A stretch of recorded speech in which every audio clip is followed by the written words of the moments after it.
Alright, in this video we're going to be talking on the A and Z system of nomenclature and the Cahn-Ingold-Prelog Nomenclature system. Now let's start with the first one. Like I mentioned, A and Z system of nomenclature. A and Z system of nomenclature is a type of geometric isomerism. It is mostly found in alkenes, that is, it is mostly exhibited by alkenes.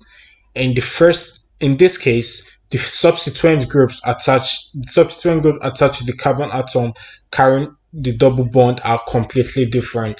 That means the four substituent groups attached to the carbon atom carrying the, like carbon is tetravalent. That means it needs four substituents to be attached to it.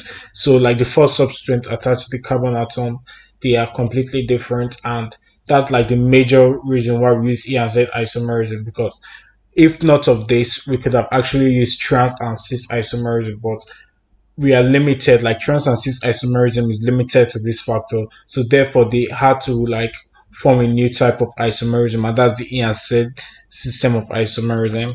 Now, cis and trans nomenclature can't be applied because the substituents attached to the carbon atom are completely different from each other. Just like I've illustrated or I've talked about earlier, it can be applied because the substituents are completely different. They are not related to one another, completely different from one another.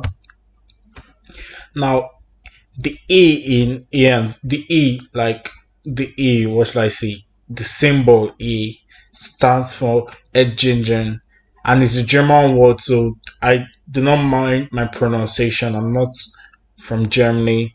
Now, it starts from Etgengen, which stands for across, and the Z stands for zusammen, which stands for same side. Now, from these names, we can actually know every single thing we need to know about the C and Z isomerism. It's not actually complex at all.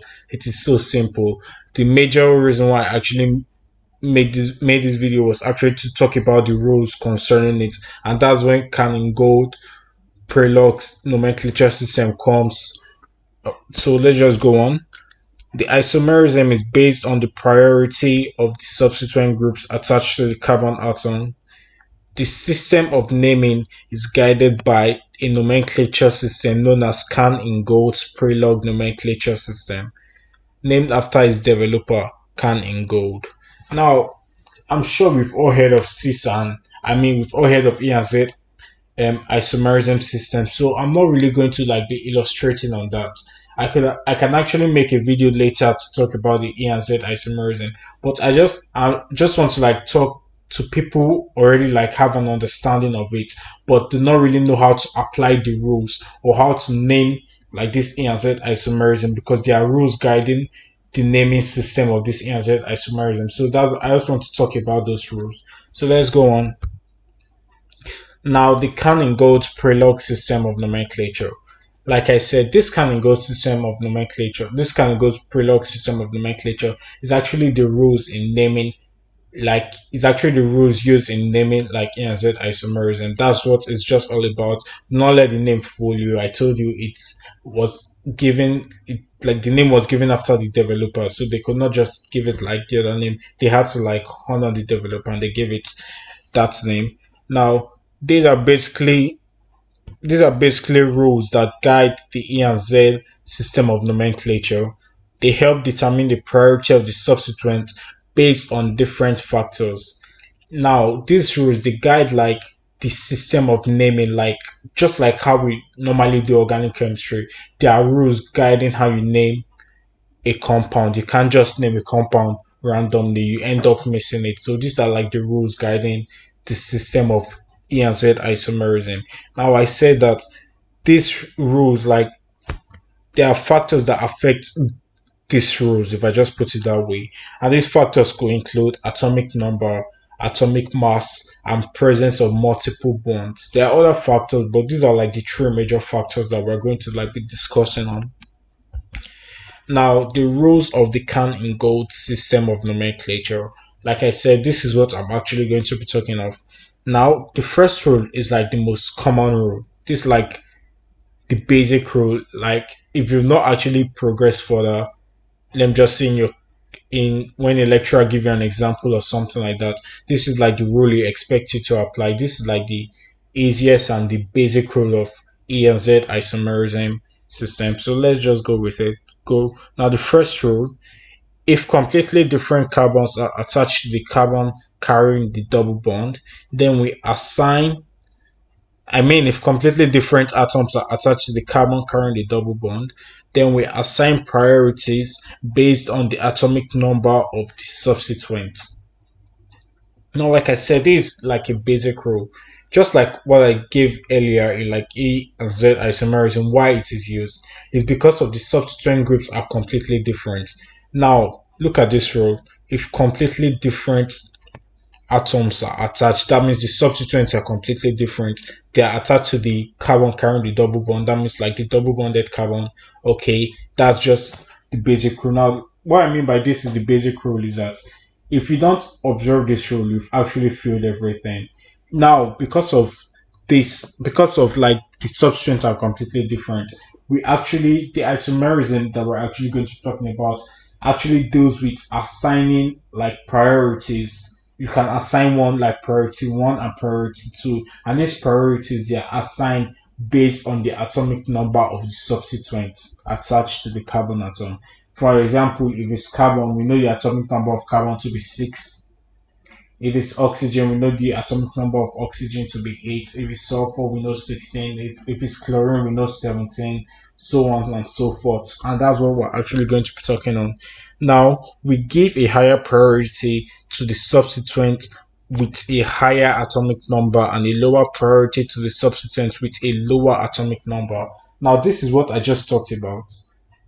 Like, if we give a higher priority, like we regard and we just because of your atomic number, just like your weight, if I put it for example, someone weighing 70 kg and someone weighing 60 kg, we all know that a person weighing 70 kg will have more weight and whatever, yeah, than the person weighing 60 kg. And that's just like what this is talking about. Depending on like the atomic number, it's how we give the priority. We can say this guy is heavier than this guy because of his weight is higher than this other guy. So that is the same thing we are going to be applying here for the first rule.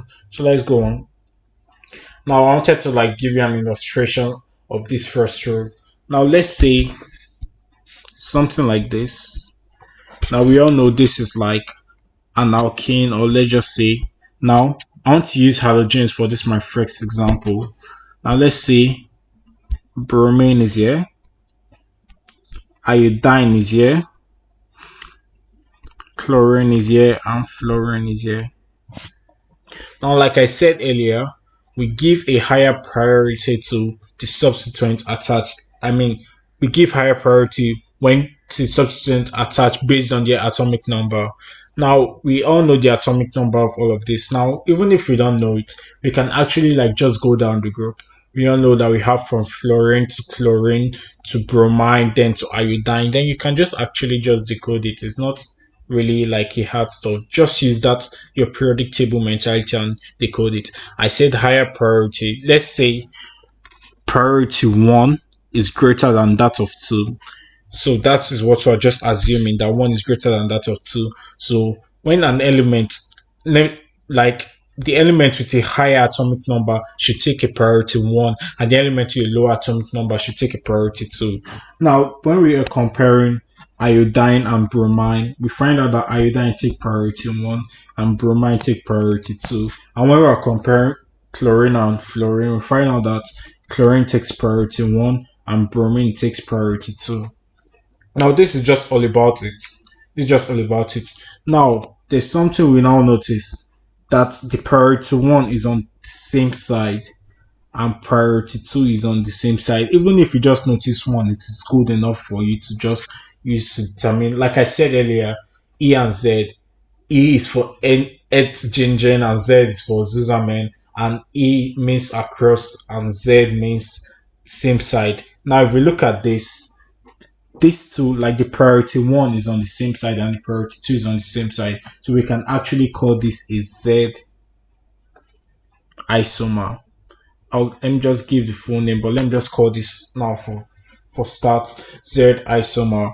So if I want to actually give the full name of it, that will actually waste time, but I'm teaching, so I need to observe all the protocols. So let me just give the full name. So we have something Z. You know the normal rules whenever we're naming organic compounds. Now we can take any, I can say Z1 bromo 2 chloro 1 fluoro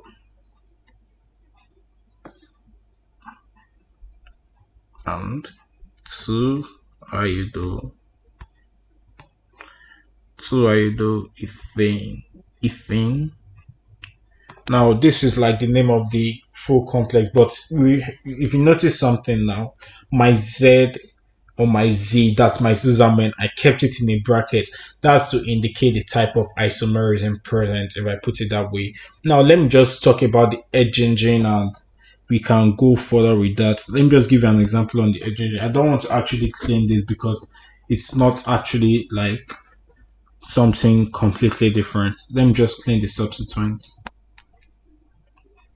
and the priorities.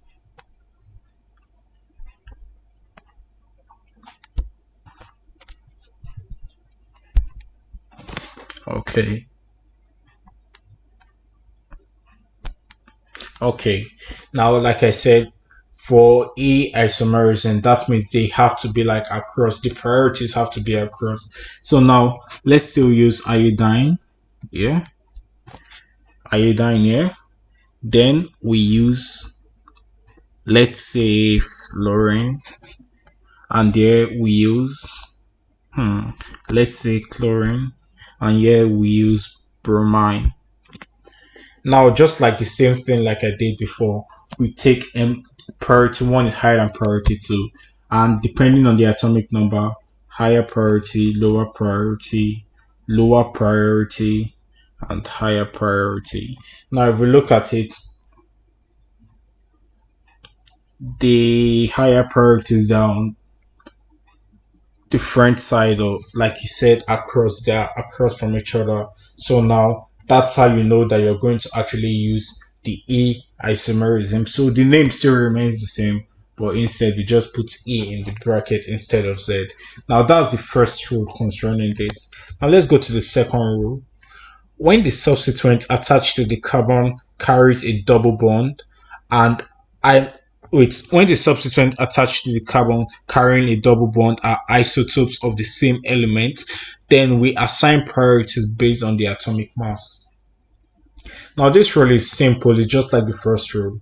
But now let's just imagine isotopes. Isotopes, now we all know the meaning of isotopes, elements with the same atomic number but different atomic mass. Something like chlorine has an isotope, different elements, almost all elements have an isotope. Because of now we have all done radioactivity and so on, we can form the isotopes of any element we want, and that's how we're going. Now I just gave an example using hydrogen, but we'll get there. We give a higher priority to the substituent with a higher atomic mass and a lower priority to the substituent with a lower atomic mass. Just like my weights illustration earlier, higher atomic mass, higher priority, lower atomic mass, lower priority. But now, this rule can only apply when the atomic number rule can't work because of the two elements have the same atomic number. So we actually go to their atomic mass. That is when this rule actually applies. Now, like I gave an example, for example, hydrogen. We know hydrogen has three isotopes. Tcitrium will take the highest priority because tritium, if we are looking at it, the atomic mass of tritium is 3. It has it has 1 proton and 2 neutron, that is 3. Then we have deuterium, the atomic number of deuterium is 2. And then we have protium is the normal hydrogen we know, and that is 1. So that's all about the rule. I'm not going to like give a further illustration of it because I can see it's very basic and easy to understand. Now the third rule that we're actually going to be talking of is if the substituent attached to the carbon carrying a double bond are identical, then we go to the next atom for priority assignment. And this is mostly found with when the substituent is a carbon atom. We don't like find this like it, let me just put it something like hydrogen in our second rule.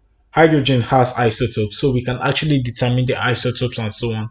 But like carbon doesn't have an isotope except through radioisotopy, and we are not actually planning on doing that. This is organic chemistry. We are not actually planning on going to nuclear chemistry and so on.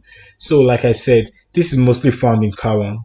I'll actually go further. Now, see, we will keep going till we get to a substituent with a higher priority compared to the carbon. Then we assign a priority from that point. Now we'll keep going. Let me just say carbon is the first. Carbon was like the substituent attached. The substituents were actually comparing.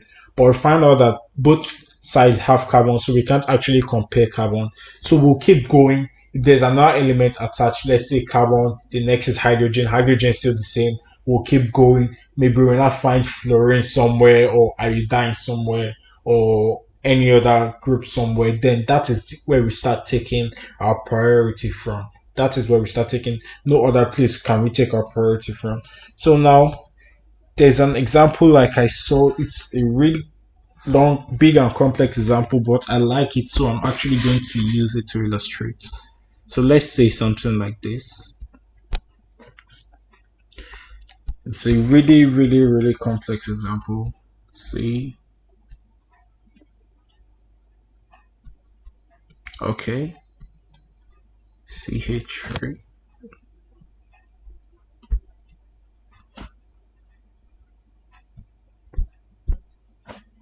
CH3. 2. And okay. Then hydrogen. Yeah, the example is really long, but I loved it, and it's really illustrated every single thing I just talked about. Then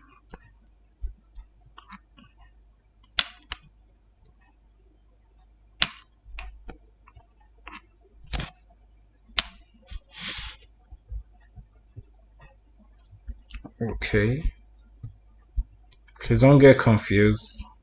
Don't get confused. If I can break it down a bit further, I can help you out. But don't get confused. When I'm talking about it, I'm sure you understand it. CH2, CH2.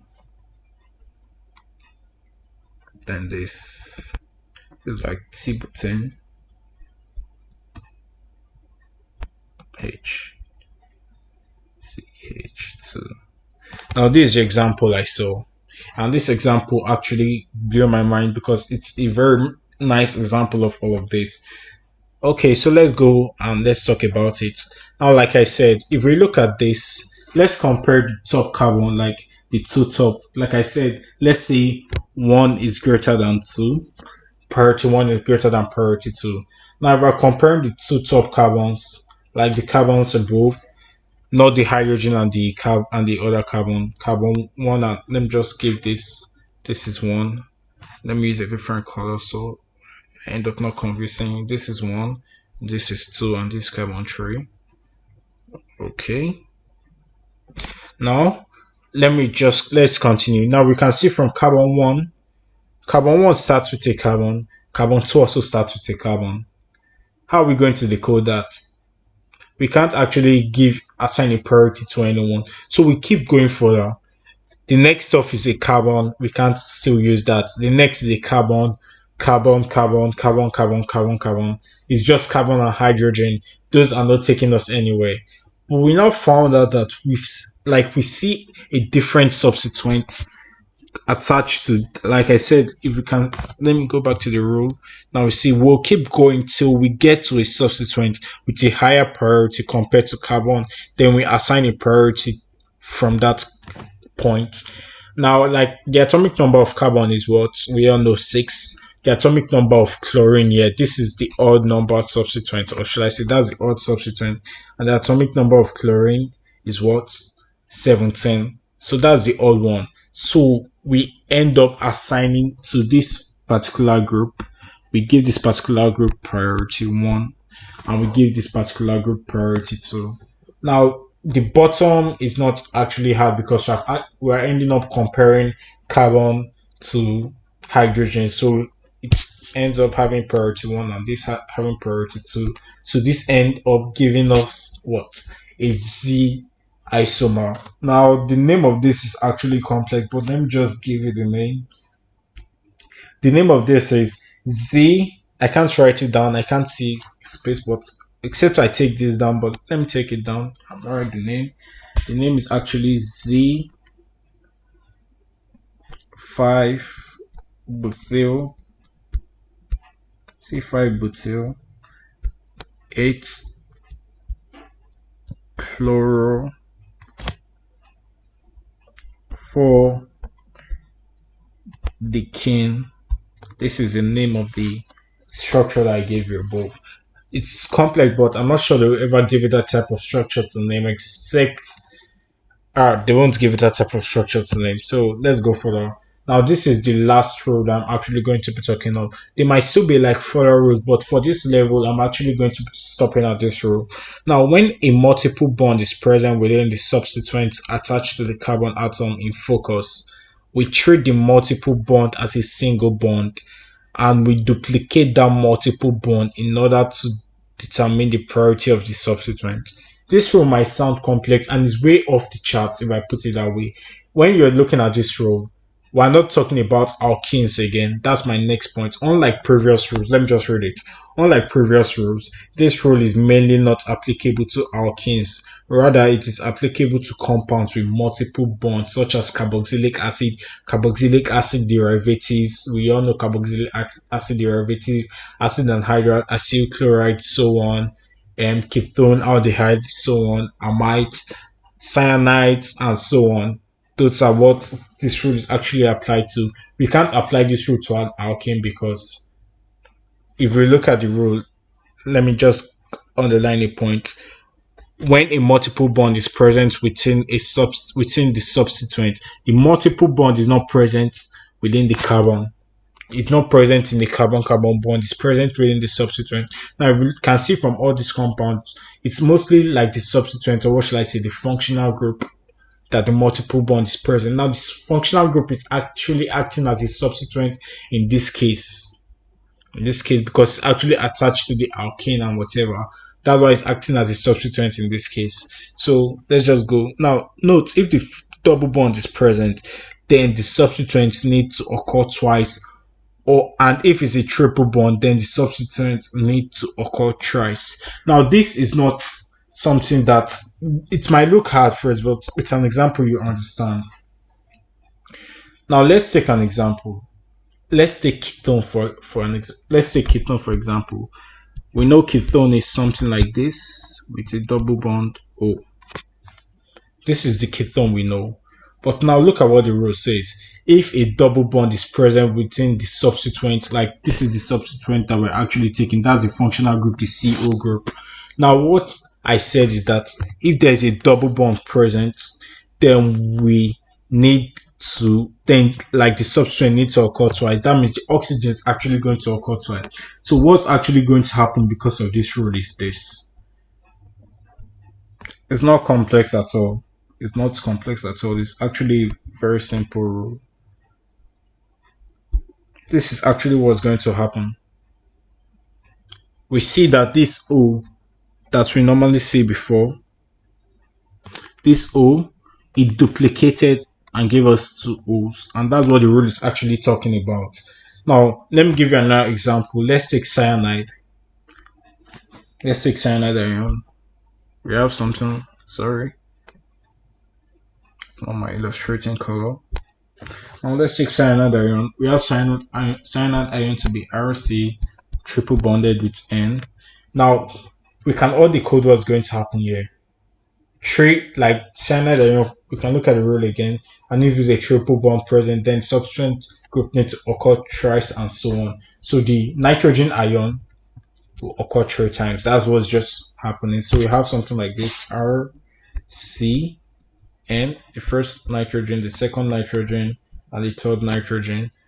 Everything looks balanced, but let's see this nitrogen. Yes, okay, yeah, we can actually take something like this.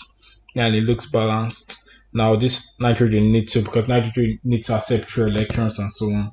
So that's what the rule is actually talking about. Now that's like the fourth rule. But with this rule now, we can now like give, there's actually a table of priority equivalency that we actually need to study. We just need to know this. You don't need, like, if I ask you to now assign priority based on this rule, you don't know how to assign it till I tell you this next point. This is just what you need to know. If they tell you to like illustrate the rule or talk about the rule, you just need to know this and just write it down for them. Now, the next point, that's actually the point I'm talking about. Now, from this, we are able to form a priority equivalency for all the functional groups. Now, for different functional groups, like, we're able to form priority equivalency. Now, like what I told you earlier, if you don't want to learn that early point, you might not need it, because if they ask you to like assign priorities, we just need to note this part. This is the part we need to note if they ask us to assign priority, not the first part, actually, just this part. Now we can see that vinyl has the least priority. Aryl group and benzene, or let me say phenyl group or benzyl group, either group, I just gave it benzyl at once, has equal priority, but the priority is greater than that of vinyl. Cyanide is greater than that of benzene. Alcohol is greater than that of cyanide, and aldehyde greater than that. Then ketone, then acyl halide, then acyl anhydride, then carboxylic acid. Do not take this to be actually something very complex. It is not complex. If you want to notice something that is very common, it's as if the atomic number, or no, the atomic mass of all of this is just increasing.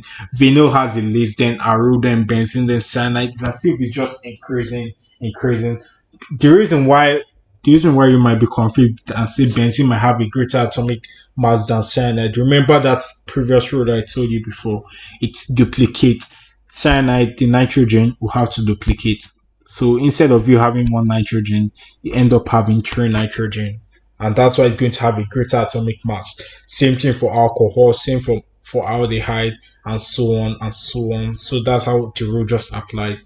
And that's where I'm actually going to be ending my video. So thanks for watching. Please like and subscribe to my channel.